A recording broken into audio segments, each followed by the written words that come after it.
พังนำกันเลยได้นี่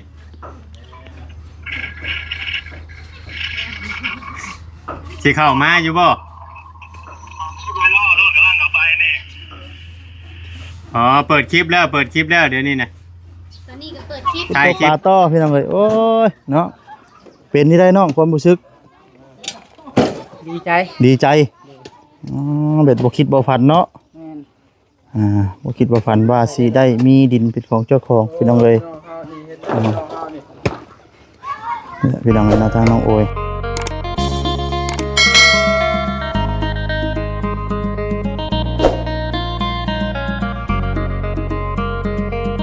อีกคลิปนี้ก็มือได้คำเนาะบดทำก็ได้มือแห้งใช้โทรศัพท์คอยอยู่ใช่ไหม น้ น้องโอยจะถือไปน้ำเยอะกิน ำน้ำจะบ่นี่บ่เย็นเลย มันอยากเรียนแล้วหัวใจแต่เช้าผมมาเลยเนาะดีแล้วมันยังเด่นช้ำน้ำ คือบ่มีจอกเจาะดีนี่ อ๋อจอกรุ่นใหม่บ่เนี่ย ต่อไปก็ล้าง น้องกระแต มีนัดมีอย่าง น้องบอยกับพดพักบ่อ๋อ ตั้งกล้องแล้วไปเนาะกินบ่อน เห็นยังหนึ่งข่าวหนึ่งหน้าเนาะว่าน้องแต่ ยังบ่ได้เบิ่งฮอดเขา อ้าวเดี๋ยวเช้หนึ่ง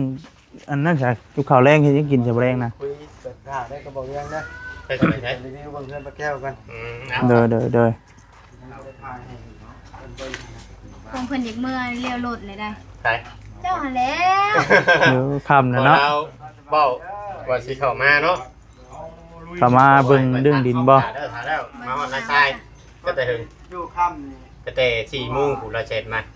นี่มันสิ6 โมงเดี๋ยวเราจะดิ ไปโทรหาบ่จ้ะ ไปโทรแล้วเราบ่ฮับ เสียกโมงเลย โทรหา อีก10 นาทีก็6 โมงเลย ครับจะว่าถ่ายคลิปกันมาจ้ะ จังหวะยันเจออยู่ทางมึงจะ แม่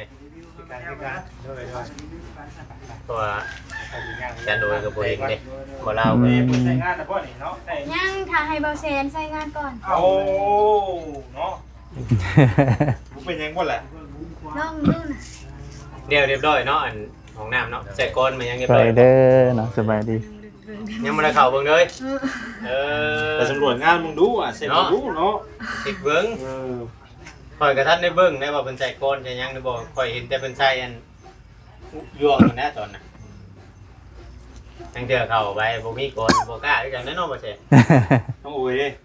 เอาไปใส่ จับ น้องโอยหายตัวไป ย่างออกนอก เพราะว่า ลาโบยู บ่เห็นเรื่องเดิมแล้ว คือเอาไปออกไปข้างนอกว่าซั่น พอแล้วแต่เว้นไปหน่อยเนาะ ห แล้ว รือ กัน ว่า บ่ได้พ่อเพิ่นเด้ บ่เล่าโทรหามันจังเนาะ จังว่าบ่ลาวมีบ่อนนั้นชื่ออยู่บ่อนอื่นมาจักบัดเฮาว่าแต่อยู่นี่ เจ้ารับไปเบิ่งดินเวลาพาไปเบิ่งดินอยู่หม่องใหม่ไปจ้ะ พอเราได้เฮ็ดบอกข่อยก็ตั้ง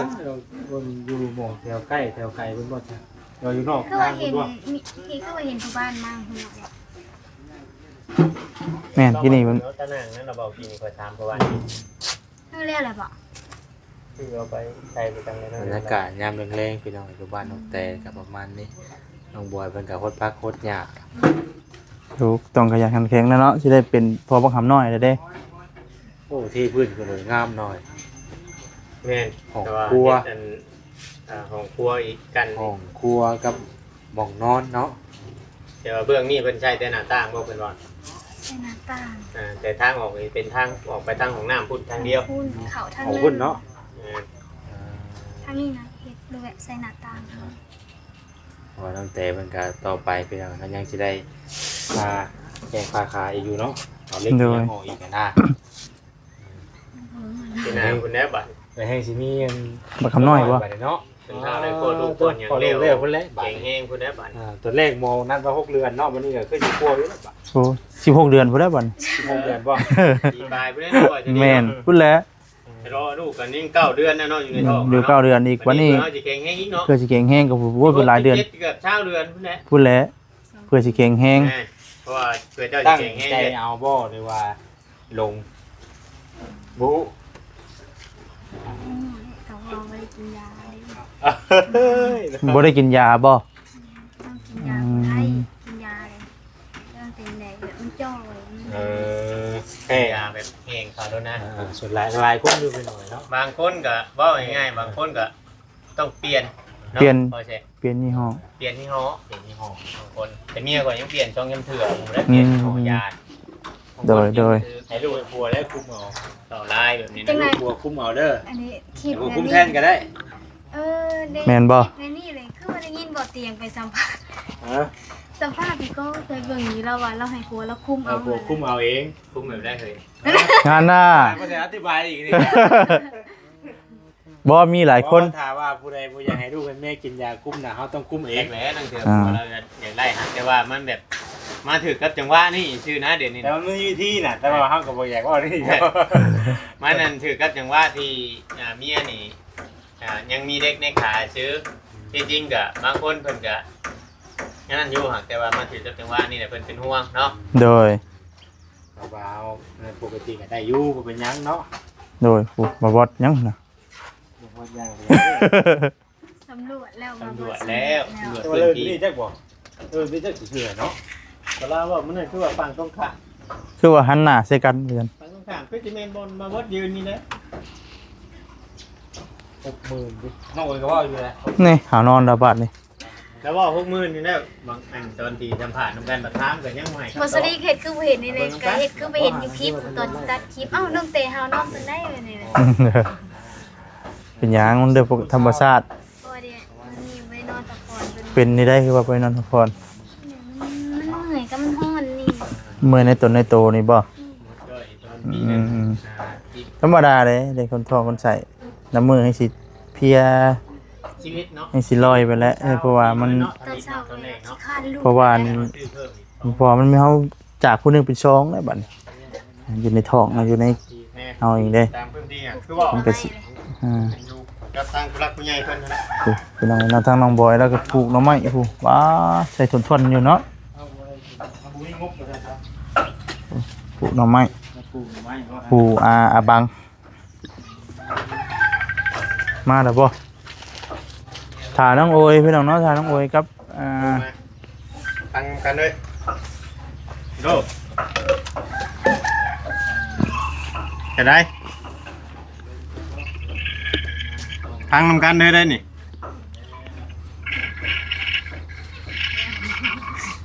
สิเข้ามาอยู่บ่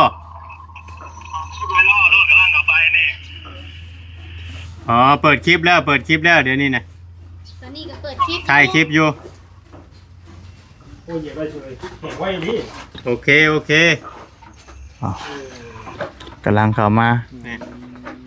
คือผู้บอกเพิ่นโทรหาหนุ่มโอ้ยซะ จังว่านี่เดี๋ยวจะมานำกันมาจากเขาก็บ่ฮู้ เป็นจังหวะเข้ามาเนาะ โวยกันเนาะ กำลังเข้ามาบ่แซ่นเลย พ่อมาลามาแล้วพ่อก ำลังเข้ามา โอ้ เวลาเตรียมแมปเตรียมหยังไว้ถ่าเลย โอ้สงสัยมันเมื่อยเลยบ่แซน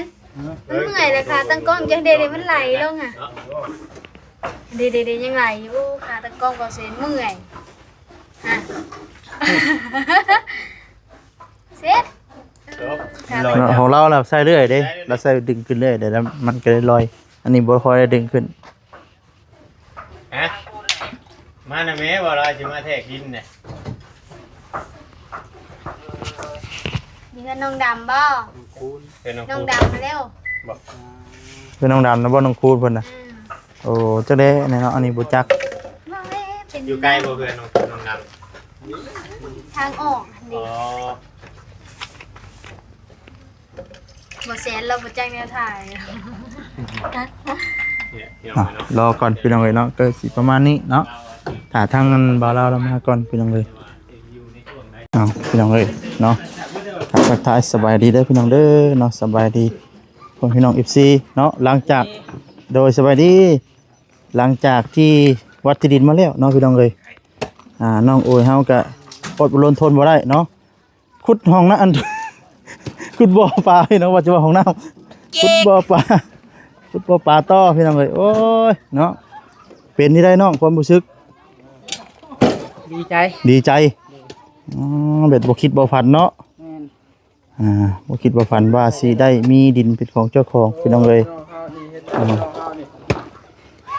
เนี่ยพี่น้องเอ้ยเนาะทางน้องโอย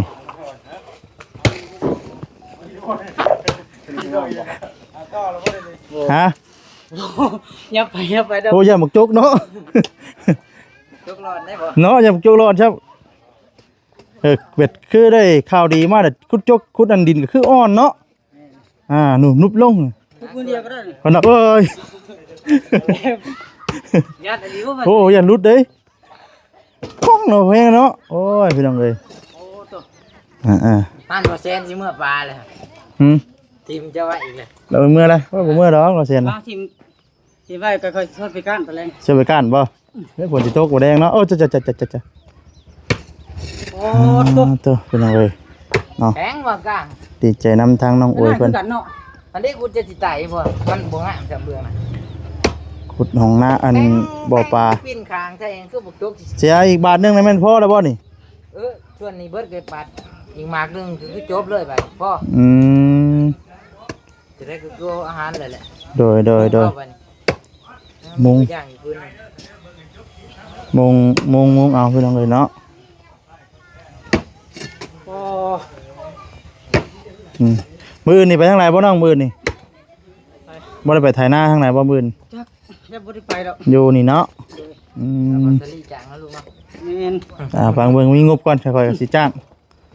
บ่ขางหัวก็เอา ทงหน้ากับให้บ่น้อยดอก ยอมได้ให้ใครนี่ยอมให้บ่น้อยให้บ่ใหญ่นี่ มันอยากพ่อ ให้บ่น้อยดอก ให้หนึ่งกายจักเถาะ ฮะ กายจักเถาะให้หนึ่ง นั่นน่ะฮะยังน่ะเจ้าเตกบ่อ๋อ ได้ใช่ อย่าจะเตะบ่เตกกินนี่อ้ายว่าหยังเนาะว้ายเดี๋ยวผมบ่กล้าขี่รถนำรถน่ะโอ้ยพี่น้องเอ้ย ติ นี่แหละพี่น้องเนาะโอ้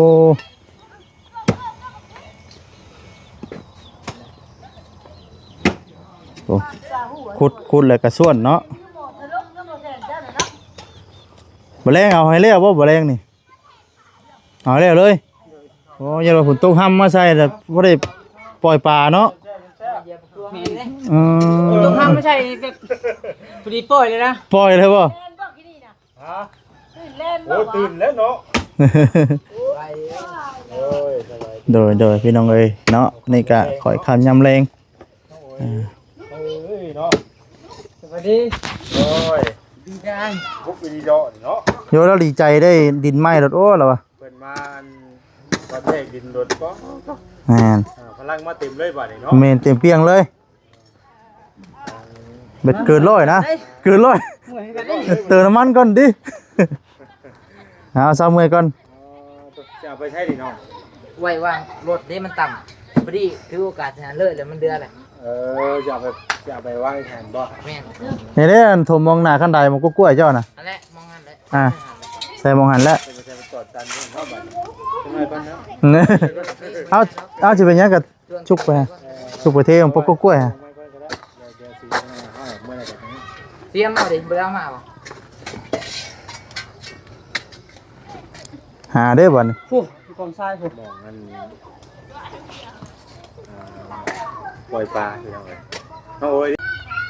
ยิงมาห้ามบ่เพลง แรงบ่ แต่ว่าห้ามมักผู้หญิงเด้อ ป้าโตนั่นแหละ เอาคุดจะได้เพิ่นก็สิถอกหน้าลงมาให้เดี๋ยวนี้นะ ไก่ นี่น่ะขึ้นมาแล้วนี่มันขับบ่อย บ่ได้มันก็มีแกมๆกันอยู่ มันเหลื่อมอยู่มึงไง เนาะวันนี้มีเปอร์เซ็นต์อยู่เด้อพี่น้องเนาะเอาหีบคุดน้องเอ้ยจังได๋ก็เอาปลามาปล่อยเลยบ่ต้องปิ้งน้ำใส่ หลายหลังจากที่ว่าพากันวัดแทกดินเรียบร้อยพี่น้องเนาะยังบ่ทันได้สรุปว่าเป็นราคาสรุปแล้วแต่ว่าเรื่องงบมันนะ เรื่องงบน่ะยัง เพิ่นยังว่าแจ้งว่ามีพอหรือว่าจังได๋ที่สิมา โดย ให้ได้กินเฉพาะเป๊ปซี่กันบ่าวซื้อมาเว้นนี่น่ะ กินแล้วเจ้าก็ไก่มัน เกี่ยวบ่ได้กินน้ำมาดูมาเว้นนี่พี่น้องเนาะนี่มันขับได้ โดยพี่น้องเนาะทั้งน้องบอยเนาะพี่น้องเอ้ย มื้อนี้ได้บ่จะดิ กลับบ่เฮา ว้าวมื้อนี้เนาะ ปาชาเนาะกับ ให้เฮามันบ่ได้บ่ โซล่าบ่ไฟโซล่า ถึงเวลามัน ยังได้อยู่ซั่นนี่เนาะ มันยังถือว่ายังเว้นอยู่ซำนี่เนาะอืม ตัวเป็นคนเรียบร้อยเนาะแรงมาคนทักคนหยาเรียบร้อย ทางเราใต้เลยทางเราเนาะผู้ปรุงเลยทางเราผู้ป้าจังได๋ก็ฝนตกมื้อนี้นะสากโคมรถน้องบอยนะไปก้านอึ่ง นี่หมูสาก ฮะมีหมูสากบ่ รอให้มันแห้งไปก่อนเนาะ แม่นโอ้ไปหน่อยโอ้ขุดยังไงขุดจิโร่เนาะ บ่ ขุดทำได้บัดนี้ เป็นเหมือนห้องนี่รอได้ มันสิพอเฮ็ดก็เฮ็ดพร้อมช่วง4-5 โมงไปนี่แหละ ก็ แดดอ่อน แรงกว่าเฮาอยู่กันเฮาเองสินะเนาะ แม่น ก็รอให้มันค่ำมันเดี๋ยวก่อนน่ะเพราะว่าอากาศมันเย็นน่ะแค่นี้เพราะว่ามามื้อ นี่เลยทุกคน เช้านี้ยังบ่ได้ซำนี้เด้ แม่น น้องแต่เปลี่ยนชุดแล้วบ่นี่ อาบน้ เราไปเปลี่ยนชุดมาเข้างานเข้าการนี่นะ ช่วยผัวบ่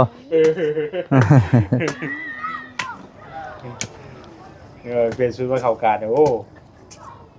หักให้แล้ว ำยังมูพูดเขาคือดูจิหล่อนกัน เอ้า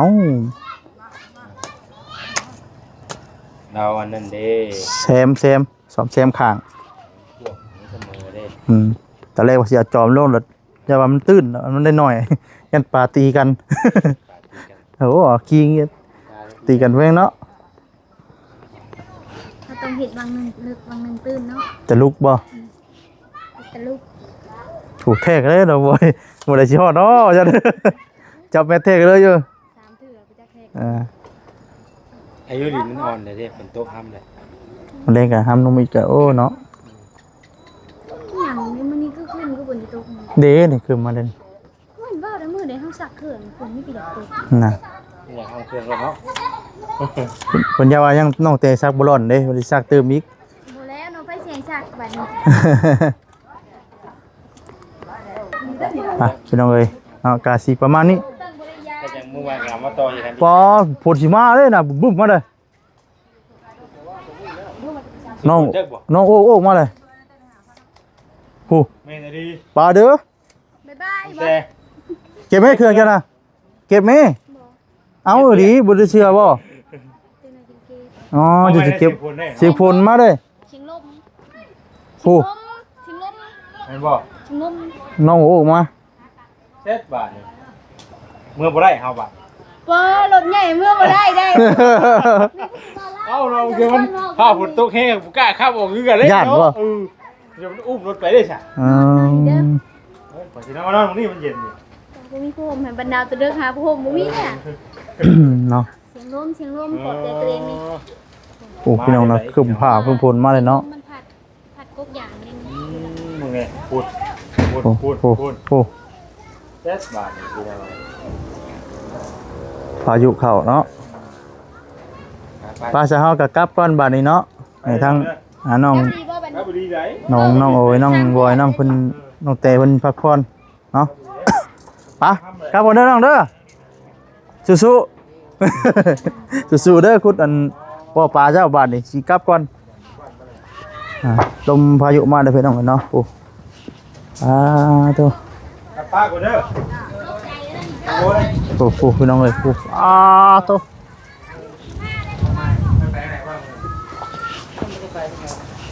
รู้ว่าช่วยแล้วเป็นยังกันว่าเรื่องมันอยู่ที่เรา เรื่องดินเพิ่นเด้ มันกำลังวัดไว้ก่อนวันนี้นะยังบ่ทันได้เห็นว่าตุ๊ก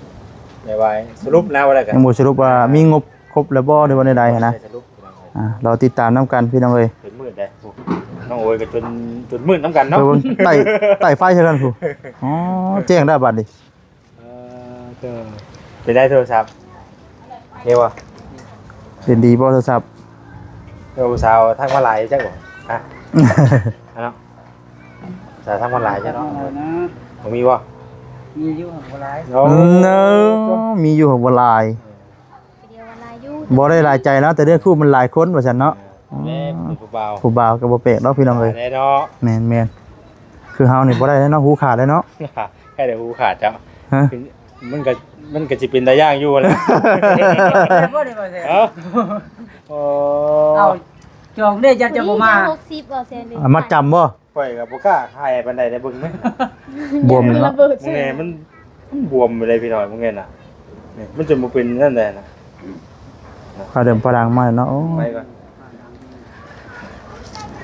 น้องโอ้ยเป็นซื้อต่อพี่น้องบ่กล้าขายเด้บ่ได้ก็แต่มึงเนี่ยน่ะบีเขาอยู่เยอะน่ะเมื่อใดนี่กะ นี่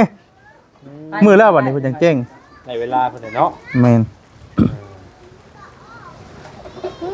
ไปเฮาก็สิ ไป มาเทื่อเด้ ครับแต่เนาะครับก็เด้อน้องเด้อบัดนี้ครับอีดีเด้อบัดนี้บ่ได้ครับเด่นๆแล้วบัดนี้เนาะเฮ้ย ไปนี่บัดนี้ เอาเด้ออย่ามีอีกน้อย ยาก่อนเด้อยาก่อนเด้อ แค่นั้น ไปจังซี่นั่นนะ พี่น้องเอ้ยเนาะทางบัตรดีก็สิได้ขอจบคลิปซะก่อนพี่น้องเนาะผิดพลาดประการใดเนาะขอโทษขออภัยเด้อพี่น้องเด้อเนาะ ว่าแล้วกันเนาะ คำบอกคำจาของวัสดีเนาะบ่าวมนต์ฮูขอโทษขออภัยนำมื้อแท้นี่ไปก่อนพี่น้องเนาะสำบายดีเด้อสำบายดีพี่น้องเอ้ย